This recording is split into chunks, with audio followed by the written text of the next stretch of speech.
السلام علیکم ورحمۃ اللہ وبرکاتہ۔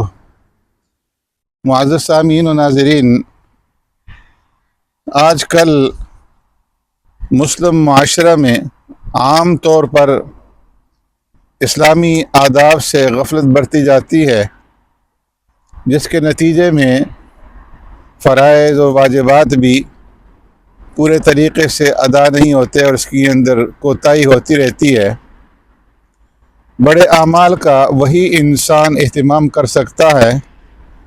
جو چھوٹے اعمال کا بھی اپنی زندگی کے اندر پابند ہو اور چھوٹے اعمال کی پابندی کرتا ہو۔ اس سلسلے میں محدث کبیر امام ابو داود رحمۃ اللہ تعالی علیہ کا ایک واقعہ میں آپ کی خدمت میں پیش کرتا ہوں۔ امید ہے کہ یہ واقعہ نصیحت حاصل کرنے والوں کے لیے نصیحت حاصل کرنے کا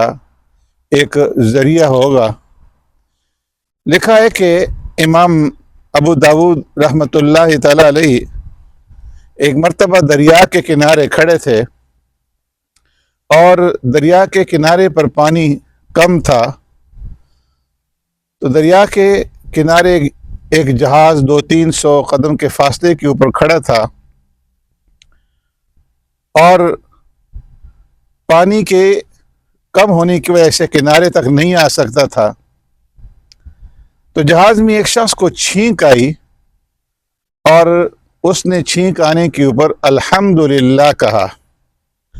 مسئلہ یہ ہے کہ جب کسی کو چھینک آئے تو چھینک جس کو آئے وہ الحمدللہ کہے، اور سننے والا جواب کے اندر یرحمک اللہ کہے، اور پھر جس کو چھینک آئی ہے وہ اس کے جواب میں یہدیکم اللہ ویصلح بالکم کہے۔ تو جس آدمی کو چھینک آئی تھی وہ جہاز میں بیٹھا ہوا تھا اور اس نے الحمدللہ کہا،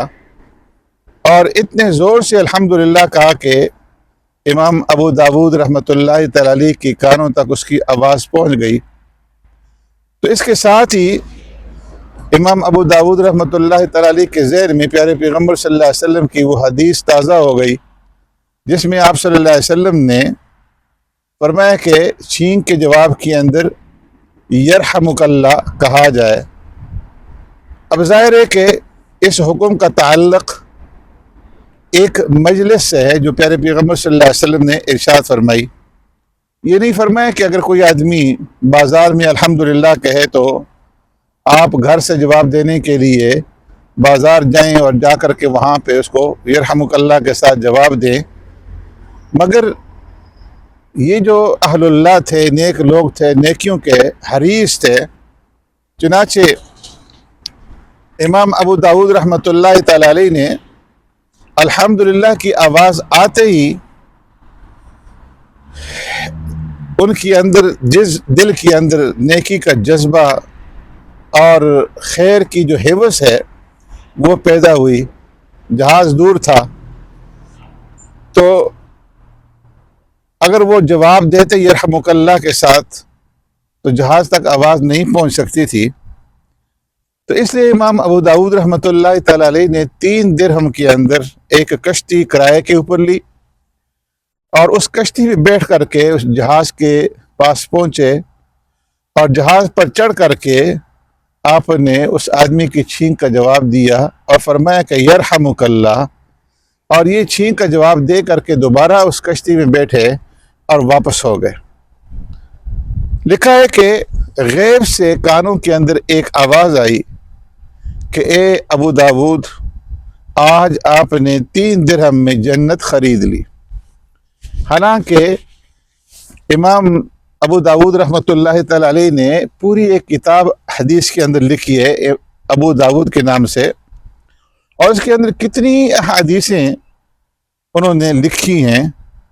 اس کے علاوہ ان کے جو نیک اعمال ہوں گے اس کا آپ خود ہی اندازہ لگا لیں کہ جس آدمی کے اندر اتنی نیکی کی ہرس ہو یرحمک اللہ کا جواب دینے کے لیے، تو اس کے باقی اعمال کس قدر ہوں گے۔ ان کی تہجد کا کیا حال ہوگا، ان کی تلاوت کا کیا حال ہوگا، ان کے ذکر و اذکار کا کیا حال ہوگا۔ مگر جنت کی خریداری کے لیے رب العالمین نے بڑے بڑے اعمال کا ذکر نہیں فرمایا، بلکہ ذکر آیا تو یرحمک اللہ کہنے کا، کہ جو بظاہر ایک معمولی عمل ہے، اب یہ ذکر کیوں آیا؟ اس لیے کہ انہوں نے جس اخلاص کے ساتھ کشتی لے کر کے